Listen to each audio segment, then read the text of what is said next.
Hi guys, I'm Carolyne Gallo, Glow Within, healer, actress, writer, entrepreneur.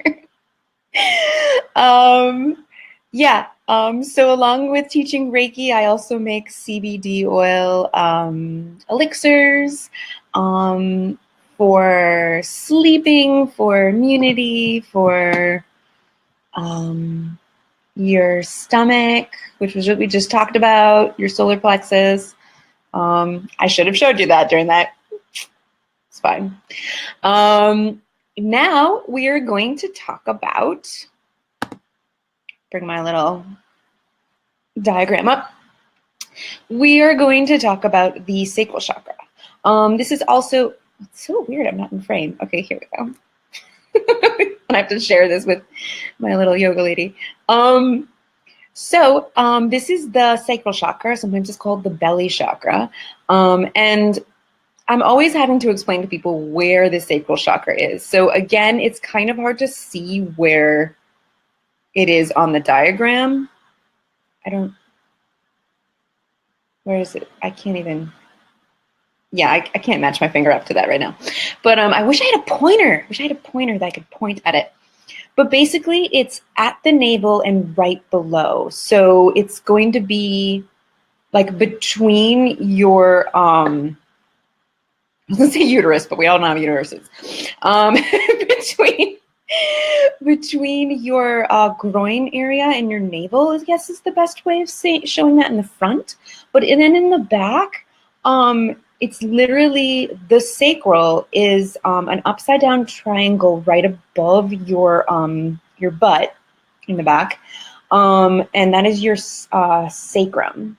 I learned this in middle school when my stepmother hurt her sacrum, which really sucked. She had like sit on like a bouncy ball for a while. No, it was well, it was her sacrum, but it was her coccyx bone. I don't know. Basically, it's the sacral area. I don't know what I'm talking about. Okay, so let's go back to the sacral chakra. I always have these random things I throw in here, guys. Right, so that's where it is. So a navel, between groin and navel. That's orange, as you can see in the picture. And it is our creativity sexual center. So even though it's not like where the sexual organs is, it's called the sexual and creative center because, I'm going to throw this lady out right now. There you go. Because I feel like I'm like, have to lean this way in order to see you guys to see me.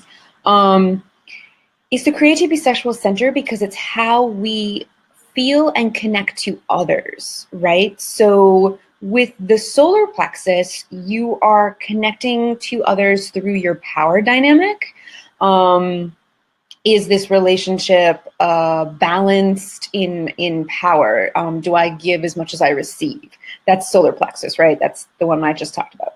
This one is sacral, so it's it also is balanced. So solar plexus, you're thinking in power dynamics with others and yourself, right? Here it's more it's more focused on the other, the connection with others, and who you are creatively. Even though creativity does come from your heart and your brain, but this is sharing trust and sharing actually, but it is sharing. So sharing in itself, trust, intimacy in a relationship. Like how balanced am I? That kind of thing. Physically, this is going to physically rule your intestines, your spleen, and your lower digestive system. So again, if it's closed off, anytime it rules any area, and that area is and then this chakra is unbalanced or closed, that is where your physical problems are going to be. Make sense? Great. So, so then you would have issues with your intestines, your spleen, and your lower digestive system. And this is also like a nourishment section. How do I nourish myself, right? Or is my creativity being nourished? My creative And then that does tie into your sexuality, right? Is it balanced? Is it healthy? That kind of thing. Because it can be like too much and it can be too little and it can be balanced, right? That's why it's unbalanced. We don't say it's not necessarily low or high. We say there's an imbalance in this area. Yeah, it's orange. It's like a beautiful orange, which is interesting that sacral and solar plexus are always the chakras that I am in balancing a lot throughout my life, just to get into my, because I'm getting better, but I tend to give too much in relationships. So therefore my sacral chakra is unbalanced. And when you give too much, it's very connected to the solar plexus and the sacral, then I'm giving up my power, right? So giving up my power, my solar plexus is off. And that just comes from, my natural tendency to want to help everybody and everything. And then if you go and you help everybody and you don't take care of yourself, then again, you're unbalanced, hence.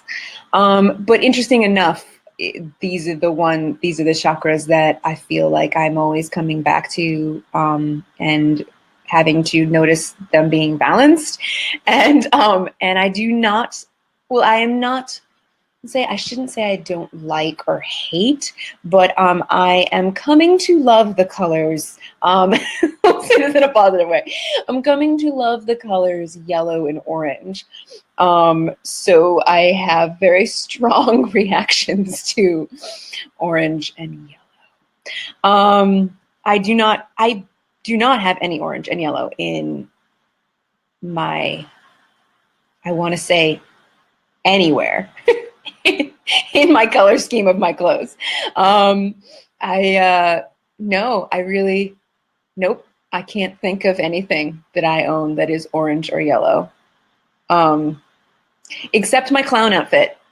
I took clown, and because I had such a strong reaction to orange, she wears orange because that hits me in the guts.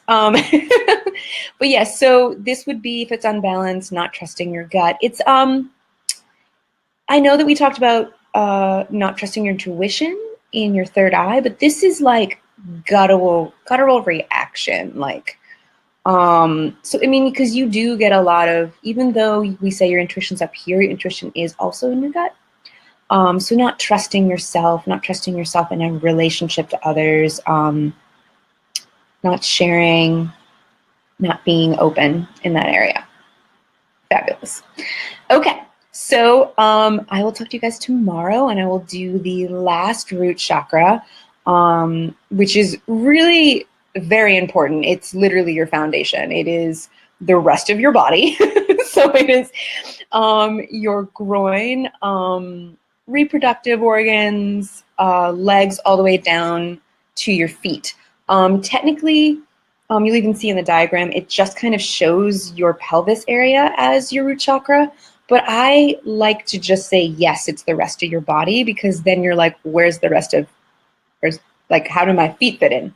And I always like to say that the root chakra is the rest of your body.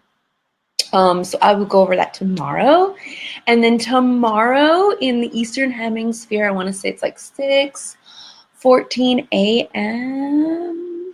I can double check that. But if you're in the East Coast, then there'll be new moon in Pisces. And then we only have a couple more days in the astrology year, because in astrology world, this is actually the end of the year. So Pisces is actually the 12th sign. So it will be the end of the year. And then Aries on March 22nd is kind of like astrology New Year in a way. Yeah, I guess it's like astrology New Year. So I will talk about the new moon in my second video tomorrow. So you guys can get ready to think about all the stuff that you want to plant seeds with, having to do with Pisces especially, which is like your compassion and your emotions and all that beautiful stuff. So I'll talk to you guys later, and have a wonderful rest of your Friday. Bye.